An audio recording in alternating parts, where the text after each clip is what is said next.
Listo. Listo. Ok. Bueno, eh, hoy voy a presentar.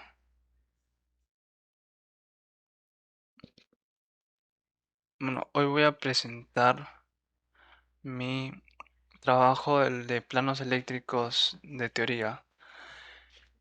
Los planos eléctricos. Primero podríamos indagar, básicamente, como en todo, tenemos que saber qué es un plano eléctrico.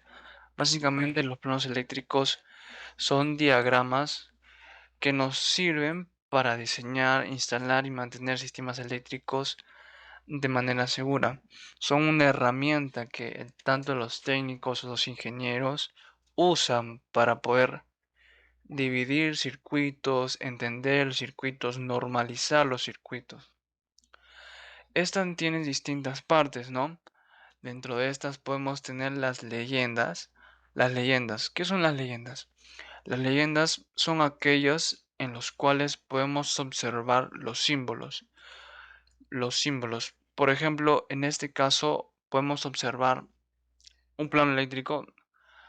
En este caso no se notan los símbolos, la leyenda, no la hemos podido insertar, pero como podemos observar, existen los símbolos que son, por ejemplo, en este caso vemos en la parte izquierda un diagrama, un plano eléctrico de manera que se enfoca en todo el sistema de iluminación.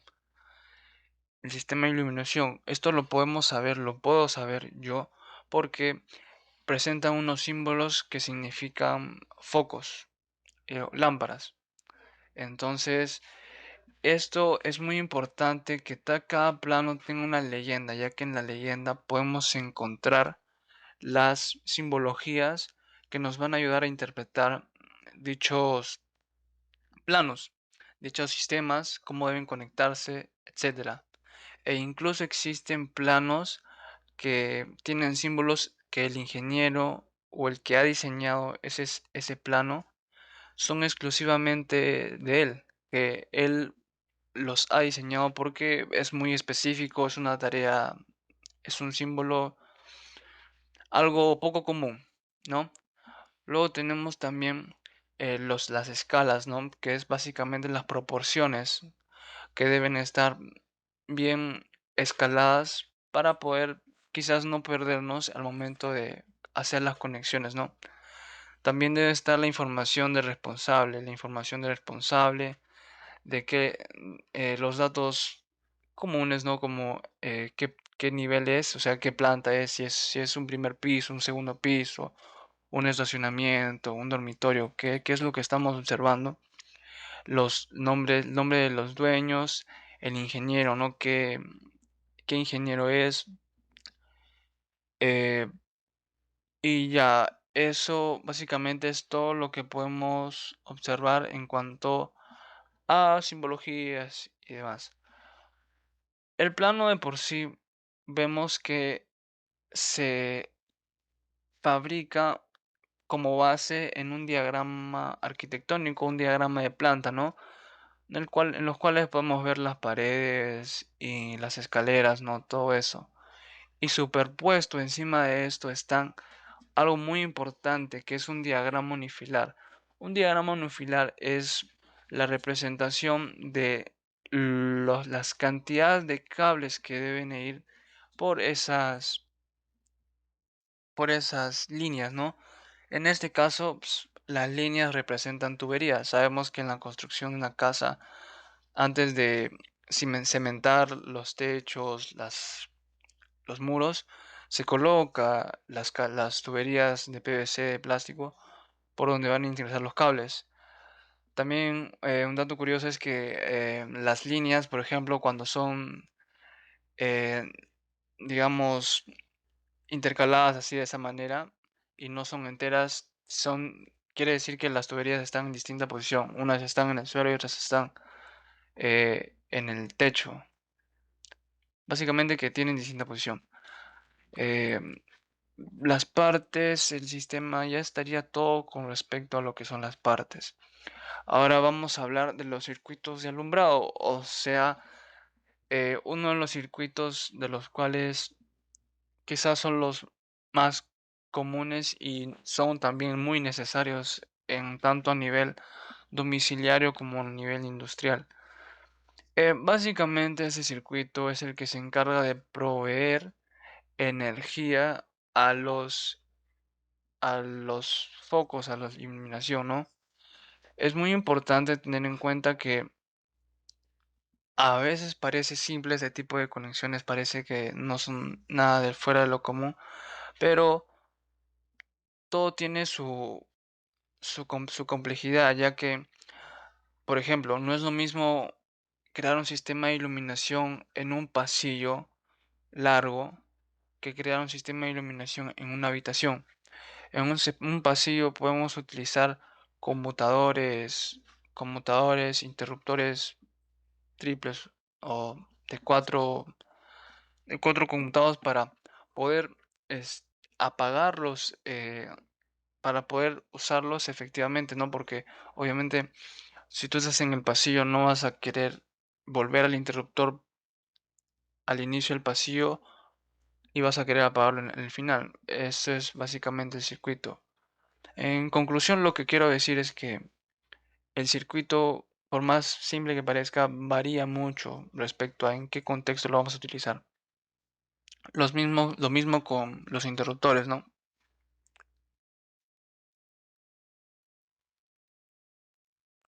Luego tenemos los circuitos de tomacorrientes, ¿no? Básicamente son aquellos circuitos que se encargan de proveer energía a los tomacorrientes. Estos son con el fin de generar un buen planteamiento del circuito. O sea, ¿qué quiero decir? Que de igual forma el tomacorriente tiene que estar previamente diseñado. En qué sitios van a ir, cuánto necesita un, un entorno, un ambiente, ¿no? Son los mismos tomacorrientes lo que va a utilizar un cuarto, una habitación, que una cocina, que un estacionamiento, que la cochera. Estas cosas se deben plantear muy bien para poder interpretar e incluso mm, a qué altura quiero que estén, ¿no? Todas esas cosas es muy importante el momento de plantear los circuitos de toma corrientes. Y esto varía muchísimo más y se vuelve mucho más complejo en cuanto a entornos industriales, ¿no? Que necesitamos una cantidad específica de enchufes, ¿no? E incluso los tipos de conexión, ¿no? Sabemos que existen de tipo plano y tipo redondo, ¿no? ¿Cuáles son los que vamos a escoger? Todas estas cosas deben planearse previamente.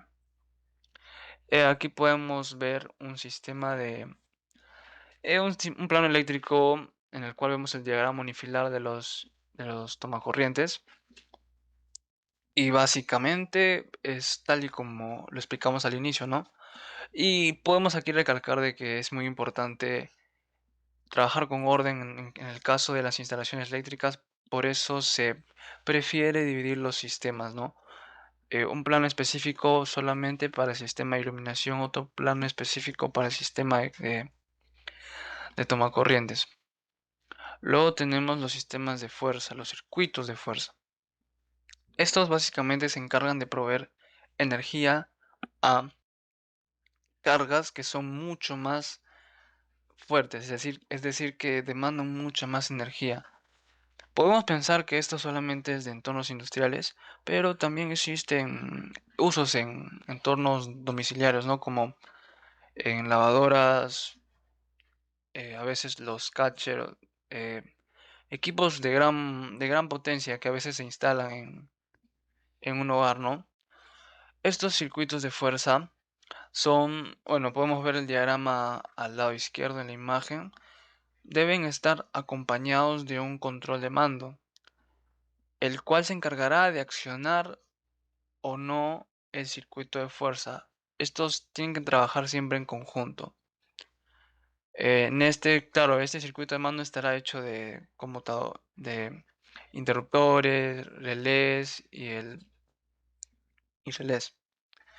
Eh, Esto sí es verdad que se usa muchísimo más en los temas industriales, ¿no?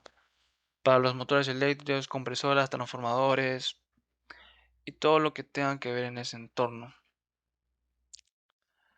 Podemos también observar en este caso el diagrama multifilar que es para este motor. Es bastante simple, no tiene nada de complejo. Y aquí podemos indagar en las aplicaciones de los circuitos de fuerza. Podemos repetir, ¿no? Ahí está un agregado que es la calefacción, ¿no? Un aparato que demanda mucha corriente. En conclusión, podemos definir que los planos eléctricos y la división de estos en circuitos de fuerza, de iluminación, toma corrientes, también puede haber de un circuito exclusivamente para los elevadores, un circuito exclusivo para los motores de las puertas de las cocheras, las bombas de agua. Todos estos deben crearse previamente, antes de la fabricación, incluso de la cimentación. ¿Por qué? Porque tanto los planos arquitectónicos, los planos sanitarios, los planos estructurales y los planos eléctricos deben estar en armonía, porque al momento de iniciar con porque al momento en que pase el tiempo luego de que las conexiones se hayan realizado, ocurre un accidente, un terremoto o simplemente porque hubo una mala conexión, una mala praxis y los cables se deterioraron o hubo un cortocircuito, al momento de querer reparar y ver dónde está la falla, dado que no tenemos un plano o si el plano está mal diseñado, es muy complicado que podamos repararlo de manera efectiva e incluso mucho peor cuando queremos modificarlo porque como dije antes, los cables suelen pasar por las tuberías, ¿no? Y no vas a poder retroceder eso. O sea, las tuberías que están puestas ahí estarán y quedan. Esto ocurre mucho en construcciones informales, en las cuales no se plantea bien todo lo que se construye. Y podemos ver casos en los cuales no se piensa en que se puede construir luego otros pisos y no se dejan las tuberías necesarias. O en ocasiones incluso se afecta modificando la estructura de la vivienda, ¿no? Haciendo agujeros en las columnas y en las vigas. Por eso es muy importante construir un sistema eléctrico con los planos debido y que estos estén en armonía con todos los demás sistemas estructurales, sanitarios y arquitectónicos. Eso sería todo. Dentro de las referencias,